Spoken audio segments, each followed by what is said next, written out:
बात करेगा, राज करेगा, शिक्षा की बात करेगा, राज करेगा, महिलाओं की बात करेगा।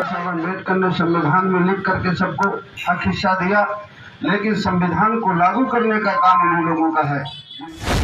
जाति जनगणना हो और जाति जनगणना के बाद जो जिसकी आबादी है उस आबादी के हिसाब से बात करेगा, राज करेगा, वो शिक्षा की बात करेगा, राज करेगा, वो शिक्षा की बात करेगा, राज करेगा, जो गन्ना किसानों की बात करेगा।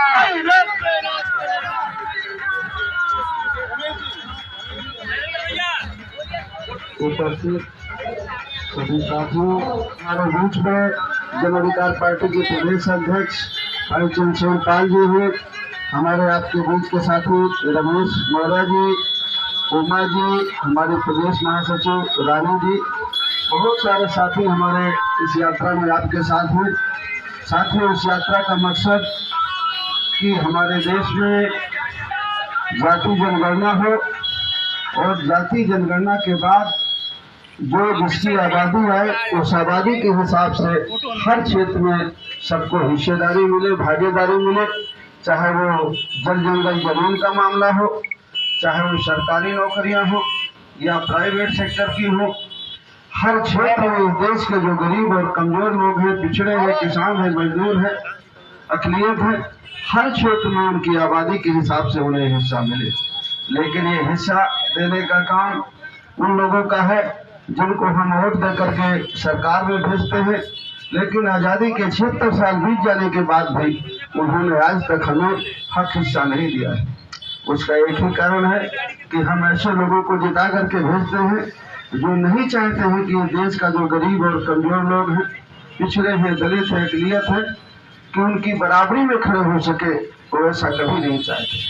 अंग्रेजों के जाने के बाद इनका शासन आया, बाबा साहब अम्बेडकर ने संविधान में लिख करके सबको हक हिस्सा दिया, लेकिन संविधान को लागू करने का काम उन लोगों का है जिनको हम वोट दे करके जिताते हैं। और वो कतई नहीं चाहते हैं कि हमारे बच्चे शिक्षा में आगे आए, पढ़ लिख करके वो अच्छी नौकरियों में जाएं।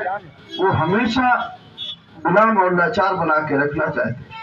इसलिए हम इस यात्रा के माध्यम से आपके बीच में आए हैं कि अगर हमको हक हिस्सा लेना है, हम चाहते हैं कि हमारे बच्चों को जीवन के हर पहलू में आगे बढ़ने का मौका मिले, तो जो आपकी अपनी पार्टी है जन अधिकार पार्टी, उस पार्टी के प्रत्याशियों को जिता करके आपको अपने लोगों को लोकसभा में और विधानसभा में भेजना होगा जो आपके हक हिस्से की लड़ाई लड़ सके। चुनाव का मौका आता है, बहुत सारे लोग हमारे बीच में आते हैं और बहुत सारी बातें करते हैं, लेकिन जैसे चुनाव खत्म हो जाता है वो सारी बातें खत्म हो जाती हैं और आपको 5 किलो अनाज मिलता है, किसी को 2-2 हजार करके 6,000 रुपया दे देते हैं, किसी को गैस सिलेंडर चूल्हा दे देते हैं, और सत्ता में जब वो पहुंच जाते हैं तो अपने बच्चे को डॉक्टर, इंजीनियर, कलेक्टर और कप्तान बनाते हैं और आपको 5 किलो अनाज देते हैं। और फिर जब चुनाव का मौका आया है तो फिर आपको तीर्थ यात्रा की बात करेंगे, आपको हिंदू मुसलमान की बात करेंगे, मंदिर मस्जिद की बात होगी, भारत पाकिस्तान की बात होगी, लेकिन आपके बच्चे की शिक्षा की बात नहीं होगी, रोजगार की बात नहीं होगी, महंगाई की बात नहीं होगी। और इनसे सबसे ध्यान हटा करके हमारा ध्यान तो धार्मिक उन्माद पर लगा दिया जाता है। लेकिन हम आपसे ये भी कहना चाहते हैं आज इस मौके पर कि अगर हम किसान हैं या दुकानदार हैं, अगर हम अपनी दुकान में नियमित न खोलें, अपना काम न करें, खेती किसानी न करें, अकेले हम तीर्थ यात्रा करने चले जाएं, तो क्या खेत में पैदा हो जाएगा? क्या फसल आ जाएगी घर? अगर दुकानदार दुकान न खोले, खाली तीर्थ यात्रा चला जाए, संगम नहा आए और किसान सोचे कि फसल उग जाए तो उग जाएगी। दुकान न खोले, तीर्थ यात्रा करे, सोचे कि दुकान में फायदा हो जाए तो हो जाएगा। आपको अपना कर्तव्य करना पड़ता है। खेती किसानी में खेत को जोतना पड़ता है, बोना पड़ता है, फसल काटनी पड़ती है, फिर आप घर लाते हैं तो आपका पेट भरता है। अगर आप अपनी जिम्मेदारी नहीं निभाएंगे, कर्तव्य नहीं करेंगे, तो कभी आपकी समस्या का समाधान नहीं। इसीलिए आपका कर्तव्य सरकार बनाने का भी है, वोट देने का भी है। सरकार से ही आपके बच्चे की शिक्षा है, रोजगार है। आपको खाद बीज सस्ती होगी कि महंगी होगी, ये और कहीं फैसला नहीं होता। ये वही लोग फैसला करते हैं जो आपकी वोट से चुन करके दिल्ली में जाते हैं, लखनऊ में जाते हैं। किसान कर्जा लेता है, दुकानदार कर्जा लेता है, कौन माफ करेगा? आप चारों धाम कराएंगे तो नहीं माफ होगा। जो आपके वोट से चुन करके जाता है वो चाहता है तो माफ हो जाता है, लेकिन जब चुनाव का मौका आता है, वोट देने का मौका आता है, तो लोग हमें हिंदू मुसलमान में बहका देते हैं और हम सही फैसला लेने से हम चूक जाते हैं।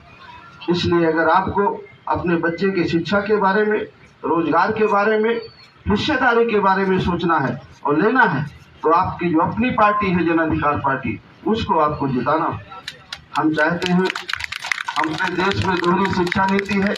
एक तरफ प्राइवेट पब्लिक स्कूल है, दूसरी तरफ प्राथमिक विद्यालय है। प्राथमिक विद्यालय में बेचारा गरीब का, किसान का बच्चा पढ़ता है प्राइमरी स्कूलों में, और बड़े आदमी का बच्चा प्राइवेट पब्लिक स्कूल में पढ़ता है।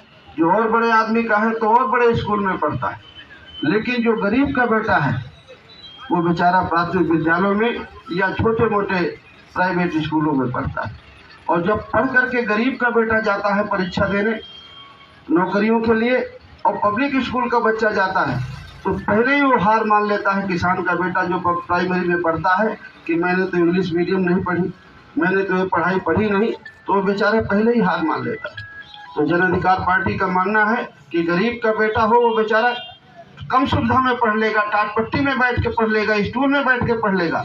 बड़े आदमी का बच्चा सोफा में बैठ के पढ़ ले, लेकिन किताब एक तरह की हो, पढ़ाई एक तरह की हो, ताकि जब वो पढ़ करके जाए तो उसके मन में ये वो ना भावना न रहे कि मैंने CBSE ICSE नहीं पढ़ी। इसलिए हम एक नारा लगाते हैं कि गरीब हो या धनवान, सबकी शिक्षा एक समान। और दूसरा नारा हमारा है कि जिसकी जितनी संख्या भारी उसकी उतनी हिस्सेदारी हर क्षेत्र में। इसीलिए हमने इस यात्रा का नाम दिया है संपूर्ण भागीदारी यात्रा। बहुत बहुत धन्यवाद, आप सब लोगों ने हमारा स्वागत किया, उसके लिए बहुत बहुत धन्यवाद।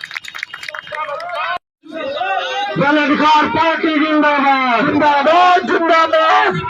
बाबू सिंह कुशवाहा जिंदाबाद, जिंदाबाद, जिंदाबाद। जन अधिकार पार्टी जिंदाबाद, जिंदाबाद, जिंदाबाद। बाबू सिंह कुशवाहा जिंदाबाद, जिंदाबाद, जिंदाबाद। जन अधिकार पार्टी जिंदाबाद, जिंदाबाद, जिंदाबाद। बाबू सिंह कुशवाहा जिंदाबाद, जिंदाबाद, जिंदाबाद। जो पिछड़ों की बात करेगा वही देश में राज करेगा, जो पिछड़ों की बात करेगा वही देश में राज करेगा, जो गरीब किसानों की बात करेगा वही देश में राज करेगा, जो शिक्षा की बात करेगा वही देश में राज करेगा, जो शिक्षा की बात करेगा वही देश में राज करेगा, जो महिलाओं की बात करेगा वही देश में राज करेगा। जन अधिकार पार्टी जिंदाबाद, जिंदाबाद, जिंदाबाद। बाबू सिंह कुशवाहा जिंदाबाद, जिंदाबाद, जिंदाबाद। हरपाल प्रजापति जिंदाबाद, जिंदाबाद, जिंदाबाद। रामधनी मीन जिंदाबाद, जिंदाबाद, जिंदाबाद। फारिसाद जिंदाबाद, जिंदाबाद, जिंदाबाद। धर्मेंद्र प्रजापति जिंदाबाद, जिंदाबाद, जिंदाबाद। रामधनी साहब जिंदाबाद, जिंदाबाद, जिंदाबाद। राजन पासी जिंदाबाद, जिंदाबाद, जिंदाबाद। फारिसाद जिंदाबाद, जिंदाबाद, जिंदाबाद। जन अधिकार पार्टी जिंदाबाद, जिंदाबाद, जिंदाबाद। नारायण पटेल जिंदाबाद, जिंदाबाद, जिंदाबाद। जिंदाबाद, जिंदाबाद, जिंदाबाद। जन अधिकार पार्टी जिंदाबाद, जिंदाबाद, जिंदाबाद। बाबू सिंह कुशवाहा जिंदाबाद, जिंदाबाद, जिंदाबाद। रामधनी जिंदाबाद, जिंदाबाद, जिंदाबाद।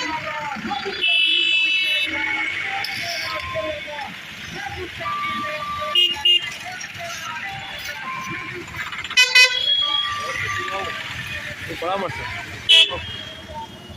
कवरेज हाँ हो जाए।